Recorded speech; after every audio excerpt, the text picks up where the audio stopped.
Macky Sall après sa réélection, on a l'impression de voir un Macky Sall qui fait cavalier seul en tout cas. Les premières décisions prises par le chef de l'État, notamment le projet de réforme constitutionnelle avec la suppression du poste de Premier ministre, sans concertation. Ces premières décisions ne montrent-elles pas qu'il veut, pour son quinquennat, gouverner seul? Mais d'abord, il faut préciser qu'il est le seul à être élu. Il n'y a pas de chef de l'État, il n'y a pas de président de la République. Les Sénégalais ont élu une personne qui s'appelle Macky Sall et qui est seul responsable devant les Sénégalais et qui fera son bilan, qui rendra compte en 2024 seul devant les Sénégalais comme il l'a fait en 2019.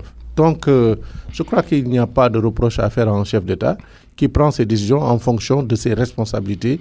Et je pense aussi, très franchement, que la suppression du poste de Premier ministre devrait intervenir dans la même logique qui a conduit à la réduction du mandat du président de la République de 7 à 5 ans. Parce que quand on n'a que 5 ans, ça veut dire qu'en plus d'être président de la République, on est pratiquement chef de gouvernement. Parce qu'on n'a que 5 années pour réaliser les projets qu'on a proposés aux Sénégalais et rendre compte. Je pense donc que dès que le référendum avait permis de réduire le mandat de 7 à 5 ans, on devait aussi, dans ce sillage, initier la suppression de ce poste de Premier ministre. C'est arrivé maintenant. Je crois d'ailleurs que si on l'avait proposé à l'époque, ça allait créer des polémiques inutiles.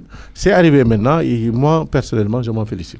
Cette analyse politique qui a déjà établi le souci de Macky Sall de calmer le jeu dans son camp pour éviter les guerres de succession, les batailles autour du Dauphinat. Vous voulez des batailles autour de l'élection présidentielle de 2024? Pour être précis. D'abord, je crois que si quelqu'un essaye de calmer les ardeurs, c'est peine perdue. Parce qu'il est tout à fait normal que les gens puissent avoir des ambitions, qu'ils puissent les assumer et qu'ils puissent avoir vraiment l'intention de se présenter aux élections de 2024. Ceci dit, il est tout à fait juste aussi pour le président de la République de faire en sorte que ces batailles-là ne puissent pas impacter sa gouvernance. Et donc, c'est tout à fait légitime si on considère que certaines des mesures qui ont été prises sont de nature à faire en sorte que le gouvernement, l'action du gouvernement ne soit pas impactée par les ambitions des uns et des autres, c'est tout à fait normal. Ceci dit, il ne faut pas perdre son temps. Les gens ont des ambitions, ils vont l'assumer, mais il n'est pas juste qu'ils essaient de l'assumer en utilisant le pouvoir qui est en place. Avez-vous l'ambition personnelle de succéder à Macky Sall? Non, pas du tout. Je ne suis pas candidat à la succession du président Macky Sall. Je ne serai pas candidat en 2024. Je ne fais pas partie de ceux qui vont se présenter devant les Sénégalais pour réclamer le poste de président de la République. Le débat sur la possibilité de Macky Sall de briguer un troisième mandat, quelle est votre opinion? Le président Sall doit-il tenter le coup? Je pense d'abord que c'est inélégant, inapproprié et de poser un problème concernant un éventuel troisième mandat alors que le président vient juste de gagner les élections. Le débat est déjà posé. Oui, il est posé, mais je pense que c'est... Je ne dis pas que vous êtes inélégant, mais je dis que c'est inélégant de poser ce débat maintenant au mois d'avril alors que le président a prêté serment au tout début du mois d'avril, qu'on parle déjà de troisième mandat. Je crois que la Constitution est très claire. Le président de la République lui-même a été extrêmement clair. Troisième mandat, il n'est pas question. Ce n'est pas à l'ordre du jour. Moi, personnellement, je ne vois aucune utilité, aucun intérêt pour lui vraiment de briguer un troisième mandat. Il a réalisé beaucoup de choses pendant son premier mandat. Son deuxième mandat lui permettra de réaliser certainement, compte tenu de l'engagement et de l'efficacité de son action qu'on lui connaît, de réaliser de grandes choses pour le Sénégal. Maintenant, le Sénégal continue à vivre et la politique continue son chemin. L'APR, par contre, est un parti qui doit perdurer et qui doit continuer à assumer ses responsabilités, à jouer un rôle politique éminent et à rester au pouvoir le plus longtemps possible. Est-ce que votre opinion, c'est l'opinion de tout l'entourage? Mon opinion, c'est mon opinion personnelle. Quelle est la température chez les proches du président Macky Sall sur cette question-là? Non, je veux dire, moi, est-ce que je suis un proche du président Macky Sall? Je ne sais pas, je suis membre du secrétariat national, mais encore une fois de plus, je vous donne mon opinion personnelle. Je n'ai pas mené de discussion autour de cette affaire avec qui que ce soit au sein du parti, sinon que je suis les médias et les différents intervenants dans les radios. Il n'y a pas de discussion autour de la succession du président parce que c'est prématuré. Nous sommes au mois d'avril. C'est au mois d'avril, c'est durant ce mois que le président a prêté serment. Il faut penser aux actions et aux projets qui sont là sur place. Et je crois que les gens qui ont des ambitions, et c'est légitime de leur part, doivent aller assumer leurs ambitions vraiment en n'impactant pas sur l'efficacité du gouvernement. Moi, si j'avais une ambition présidentielle aujourd'hui, je n'accepterais pas d'être dans le gouvernement. Je prendrai toutes les initiatives, même si je peux rester dans mon parti, je prendrai toutes les initiatives pour faire en sorte que le jour où le parti choisira un candidat, qu'il soit moi. Votre message est destiné à qui?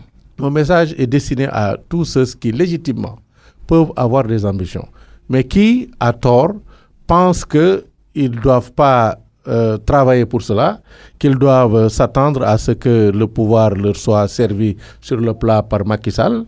Ça, ce n'est pas possible. D'abord parce que les Sénégalais sont assez mûrs pour ne pas accepter un dauphinat. Je crois que c'est le président Macky Sall lui-même qui disait à une certaine époque où on pensait que Idrissa Seck était dauphin de Abdoulaye Wade, qui disait que lui-même ne souhaitait pas être dauphin parce que certains dauphins ont le malheureux destin de s'échouer sur les plages. Ce qui s'est dramatiquement d'ailleurs produit il y a quelques jours sur les baies de Hann. Je veux dire, quand on a une ambition politique, on l'assume. Mais on n'a pas le droit vraiment de jouer au poisson pilote.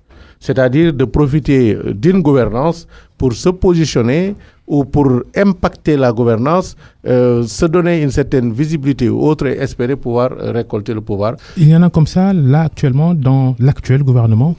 Vous savez, je ne pense pas. Ce que je veux dire, c'est que les gens sont même libres d'avoir leur propre stratégie, mais ce ne sont pas, c'est pas des choses qui marchent. Parce qu'au Sénégal, on a dépassé des schémas de dévolution. J'espère que le prochain président de la République sera de l'APR. Mais je suis persuadé que si c'est quelqu'un de l'APR, c'est quelqu'un certainement qui va travailler d'abord à titre personnel, à vendre son image aux Sénégalais et à faire en sorte que les Sénégalais puissent le choisir. Et pas seulement que le président puisse le choisir. Je pense d'ailleurs que le président Macky Sall, tel qu'on le connaît, n'est pas quelqu'un qui va comme ça considérer qu'il doit aider telle ou telle autre personne à devenir. Le moment venu, vous pensez que Macky Sall ne va pas imposer un dauphin, un candidat de l'APR en 2024, qu'il va laisser le parti choisir lui-même? Vous savez, moi, comme je ne suis pas candidat, je suis quand même tout à fait à l'aise sur ces questions-là. D'abord, il faut dire que dans un parti, vous avez plusieurs types de militants. Il y a des militants qui, comme moi, quelle que soit la question, vont suivre la voie indiquée par Macky Sall. Mais il y a d'autres militants et responsables qui sont là parce qu'il y a un programme, parce qu'ils ont leurs ambitions, mais il est évident que certains, si le cas vous décrivez, devait arriver, mais certains vont accepter, mais d'autres vont refuser, c'est évident. Un mot sur le dialogue. Comment faut-il organiser ce dialogue auquel appelle Macky Sall? Déjà des réticences, il y a des positions figées depuis qu'il a lancé l'appel. Certains n'ont même pas tout simplement répondu. Faut-il dialoguer? C'est-à-dire que moi, j'appelle la société civile à prendre ses responsabilités. Elle ne peut pas nous reprocher. Et quand je parle de la société civile, je parle aussi de la presse, qui je considère est une partie de la société civile. Les gens ne peuvent pas nous reprocher de ne pas instaurer le dialogue et ne pas quand même critiquer le refus de réponse d'une certaine partie de l'opposition. On ne peut pas être dans un pays et dire qu'on ne va pas dialoguer. Chaque fois qu'on propose un dialogue, on perd son temps dans les conditions du dialogue, etc. Mais il faut répondre d'abord et poser ces problèmes que les gens vont aborder. Chaque fois que les gens ont réagi positivement à l'appel au dialogue, on a connu des avancées. Mais il est évident que si les gens refusent de dialoguer, mais la responsabilité du gouvernement, c'est d'avancer dans les réformes. Aliou Sall est notre invité. Et ces interrogations sur la tenue ou pas des élections municipales et départementales en décembre prochain, êtes-vous pour un report? Franchement, je serais pour un report. parce que c'est compliqué de faire une élection au mois de décembre. Je crois qu'un report de quelques mois pourrait nous aider à mieux, d'abord, à parachever certaines réformes qui sont nécessaires. Sur l'acte 3 de la décentralisation? Oui, sur l'acte 3. Des réformes de mise en cohérence, par exemple, de certaines limites des collectivités territoriales, réformes concernant la géographie des compétences entre collectivités territoriales, notamment là où il y a vraiment des problèmes de redondance sur les compétences. Je pense aux compétences entre les villes et les communes. Tout ça, ça doit être réglé. Je pense aussi que le mode de scrutin lui-même doit être repensé.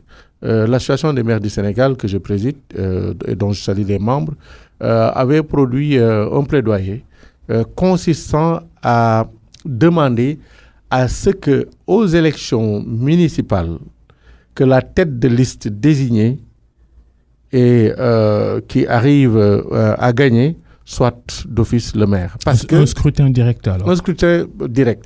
Parce que finalement, qu'est-ce qui se passe? C'est un piège contre les populations. Vous dirigez une liste, la plupart des électeurs votent pour cette liste parce que vous êtes la tête de liste, et à l'arrivée, des combinaisons politiques, pour ne pas dire politiciennes, font qu'il est possible que ce soit quelqu'un d'autre qui arrive comme maire. Autrement dit, on élit maire quelqu'un qui n'est pas élu par les populations. C'est pas juste. Et c'est assez stressant pour les différents responsables, les coalitions, les partis, toutes ces combinaisons, même des achats de conscience, etc. Pour éviter cela, je crois qu'il est tout à fait possible, et ça existe ailleurs, que les têtes de liste désignées qui arrivent, qui sont vainqueurs, puissent être désignés, et que le conseil municipal soit une sorte de parlement, alors que le maire, lui, il est l'exécutif. Toutes ces réformes nécessitent de la concertation, parce qu'il faut en parler avec tous les acteurs, l'opposition, la société civile, etc. Et donc, je pense que ce serait pas mal de repousser un tout petit peu. Ceci dit, en ce qui nous concerne, nous, coalitions et partis, nous sommes prêts à aller aux élections, même si c'était dans un mois. Ouais. Pour un report des élections municipales et départementales, couplé aux prochaines législatives, ou bien vous souhaitez toujours que ce soit des scrutins séparés? C'est très délicat de parler des législatives. Vous savez, c'est tout à fait plus facile de parler des élections locales, moi en tout cas de ma part, parce que d'abord j'ai la légitimité d'en parler. Je suis le président de l'association des maires du Sénégal et je connais la pulsion, n'est-ce pas, des maires, des conseillers municipaux. Et je sais qu'aujourd'hui, vraiment, il y a une forte tendance qui pencherait vers un report, pas un report lointain, mais un report qui permettrait une bonne organisation du scrutin et une meilleure, un parachèvement des réformes qui ont été entreprises. Pour les législatives, c'est une autre histoire. Il s'agit quand même d'un pouvoir, du pouvoir législatif. Et donc, ce n'est pas simple. Je ne vois pas, moi, l'intérêt de notre coalition à anticiper des élections législatives. Nous avons une écrasante majorité. Et donc couplage avec les locales, non? Pour vous, il est hors de question. Globalement, nous avons trop d'élections au Sénégal. C'est ça la vérité aussi. Mais est-ce qu'aujourd'hui, tous les acteurs sont prêts, objectivement, à oublier les ambitions des uns et des autres, à s'asseoir autour d'une table et à décider d'un calendrier électoral sans penser à leur propre stratégie politique? Je crois pas. Franchement, je crois pas. Je crois pas que le contexte soit favorable à un accord sur un réaménagement du calendrier électoral. Et si cet accord n'est pas possible, il est difficile de voir comment on pourrait de façon unilatérale décider de changer la durée des mandats des députés. Enfin, c'est une question extrêmement complexe. Allez-vous briguer à nouveau le mandat à la tête de la mairie de Guédiawaye que vous dirigez depuis 2014? C'est tout à fait logique qu'un maire sortant puisse défendre son bilan. Donc, il faut s'attendre à ce que je sois sur le départ. Même si une candidature à une mairie doit suivre plusieurs étapes. D'abord, l'étape du parti. Il faut que le parti te choisisse dans ta localité. Ensuite, l'étape de la coalition dans la localité pour être entériné par le parti au niveau national. Donc, c'est des étapes qui sont toujours pas simples, mais je pense logiquement compte tenu du travail qu'avec mes conseils municipaux et notre parti, nous avons abattu à Guédiawaye, il est tout à fait logique que je sois présent. Mais justement, quel est le bilan que vous faites de vos 5 ans déjà passés à la tête de la mairie de Guédiawaye? C'est un bilan extrêmement positif qui a impacté la ville de Guédiawaye. Déjà du point de vue des infrastructures, il n'y a pas vraiment un sujet à discuter parce que quand on se rend à Guédiawaye, on se rend compte immédiatement que la ville a changé de visage. Et ça, pour une bonne partie, c'est l'action du conseil municipal, c'est l'action du maire avec l'aide du gouvernement du Sénégal. Puisqu'il ne faut jamais l'oublier, nos collectivités territoriales sont quand même des démembrements de l'État. Et donc, c'est avec l'aide de l'État que nous pouvons réaliser ce que nous réalisons. Donc, les populations de Guédiawaye savent que la ville a changé. Nous avons beaucoup agi dans l'éducation. En l'espace de 3 ans, par exemple, nous avons rénové le parc d'écoles, notamment des collèges et des lycées. Nous avons mis en place, rénové une 50aine de salles de classe et construit une 40aine de salles de classe. Nous avons distribué gratuitement des fournitures scolaires et ça n'existait plus auparavant. Avant cela, nous avons restauré donc la distribution gratuite de fournitures scolaires dans tous les collèges et tous les lycées. Nous avons initié avec les enseignants, les inspections d'académie, la conception, la réalisation et l'impression d'ouvrages. Et donc aujourd'hui, les élèves de Guédiawaye disposent de manuels scolaires. Nous avons fait des choses formidables et la campagne à venir sera l'occasion de revenir sur tous ces éléments. On entend pourtant un son de cloche différent provenant de Guédiawaye. On a vu ces vidéos d'ailleurs qui ont circulé sur les réseaux sociaux montrant votre villa à Guédiawaye qui fait face à une école qui a manqué de tout. C'était pour les auteurs de cette vidéo la réalité du terrain. D'abord, je crois que je n'ai pas pour obligation en tant que maire de financer de mes poches la construction ou la réhabilitation d'une école. Ça, je crois qu'il faut qu'on soit d'accord. Je crois qu'un maire aussi, la moindre des choses est de pouvoir construire, quand on a les moyens, une maison digne de cela, quelque part dans la commune. Il se trouve que cette habitation se trouve juste en face d'une école primaire qui n'est pas dans ma compétence de maire de ville, qui est compétent pour les collèges et lycées. Mais avant même de construire cette maison, avant même de disposer de ce terrain que j'ai acheté, j'avais, dans le cadre d'actions personnelles désintéressées, beaucoup investi dans cette école primaire, puisqu'il se trouve que je connaissais certains enseignants de cet établissement, ce qui m'avait amené à réhabiliter gratuitement des blocs de salles de classe. Maintenant, vous savez, avec les vidéos et les numériques, on peut tout manipuler.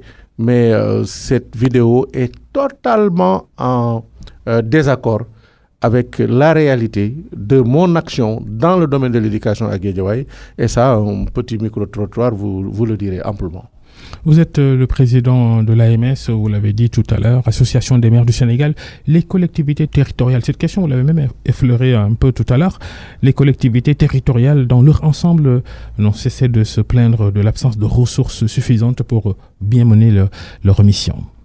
Globalement, les transferts de ressources de l'État vers les collectivités territoriales ont beaucoup augmenté de 2012 à maintenant. Il est évident que ces ressources ne sont pas suffisantes à notre niveau. Nous pensons que l'État devrait faire beaucoup plus d'efforts. Le problème qui se pose, ce n'est pas tant un problème de ressources qu'un problème de répartition de ressources. Vous voyez aujourd'hui, les dépenses de l'éducation en matière de création d'écoles, de construction d'écoles et autres, sont assurées par le ministère de l'Éducation. Alors qu'on a théorisé depuis longtemps la déconcentration du budget d'investissement, notamment dans le domaine de l'éducation. Il est, je crois, tout à fait aberrant de concevoir que c'est un organe qui se trouve à Dakar qui doit construire des écoles primaires à Gossas ou à Fongolemi ou à Bani Israël. Ça n'a pas de sens.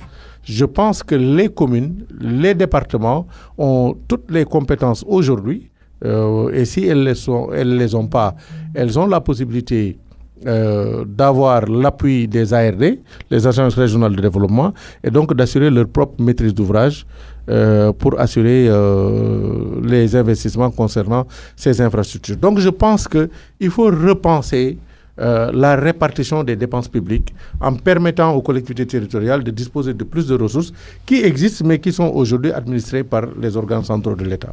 Faut-il retourner à ce schéma de l'acte 1 de la décentralisation, renforcer plutôt les mairies de villes, les grandes mairies, éliminer peut-être les petites communes? Non, retour en arrière, ça, il n'est pas question. Les maires dans leur ensemble, opposition Parce qu'aujourd'hui, le constat, c'est que ça n'a pas beaucoup marché, le fait de créer plusieurs autres petites communes autour des villes. Non, j'en viens. Les maires dans leur ensemble ont salué l'esprit et la lettre de l'acte 3 de la décentralisation qui confère plus de compétences aux collectivités territoriales et qui a installé un nouvel état d'esprit fait de plus de responsabilités des collectivités territoriales. Donc ça, c'est un acquis sur lequel nous ne comptons pas revenir.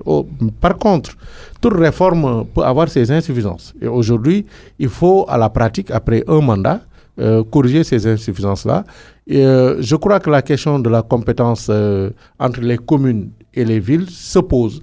Et il faudra le poser. Les communes elles-mêmes ont posé ce problème parce que quand on a transféré la gestion des établissements de santé, ça a causé beaucoup de problèmes parce que les communes ne peuvent pas n'ont pas toujours les ressources pour le gérer.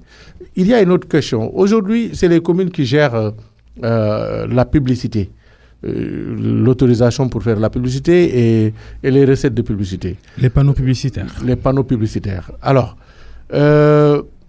ça pose beaucoup de problèmes parce que d'abord, il y a un problème de cohérence de la part des annonceurs eux-mêmes qui font face à plusieurs communes qui ont des politiques tarifaires différentes.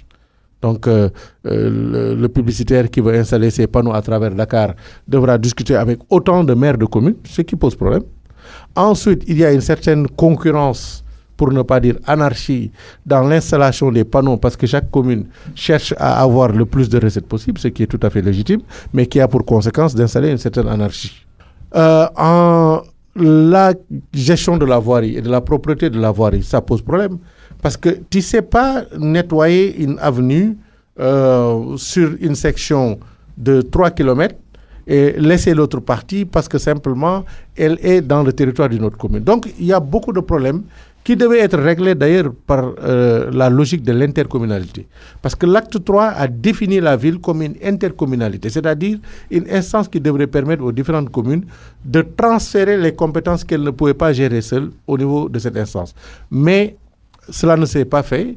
On a été très optimiste quant à la générosité des collectivités, des communes. Cela ne s'est pas fait, mais il faudra, par le biais de la loi, essayer de retraiter ces questions qui sont des questions d'importance. Aliou Sall, c'est aussi l'homme d'affaires, le pétrole. Les soupçons de corruption dont vous avez fait l'objet dans l'attribution de blocs offshore à Petrotim, dont vous avez été le gérant de sa filiale sénégalaise, vous êtes toujours dans ce business, Aliou Sall? Depuis que j'ai arrêté et que je l'ai dit officiellement, je me garde de parler de pétrole. Je suis loin de l'industrie pétrolière. Je ne suis plus actif là-dedans. Je n'y travaille plus. Je ne veux plus parler de cela. Et ces accusations, franchement, gros passif, peut-être qu'il faudra... Franchement, je crois avoir répondu à toutes les questions possibles et imaginables sur ces questions. Ma décision est de ne plus parler de ces sujets, j'en ai suffisamment parlé. Vous suivez toujours l'actualité du pétrole et du gaz sénégalais? Moi, je suis journaliste et en tant que tel curieux de tout savoir. Et donc, je suis toute l'actualité, y compris celle que vous évoquez. Avez-vous des nouvelles de Franck Timis, votre ancien collaborateur? Je n'ai plus de relation de travail avec lui depuis que je l'ai annoncé. Maintenant, quand il s'agit de relations personnelles, ça me concerne et je n'aimerais pas en parler.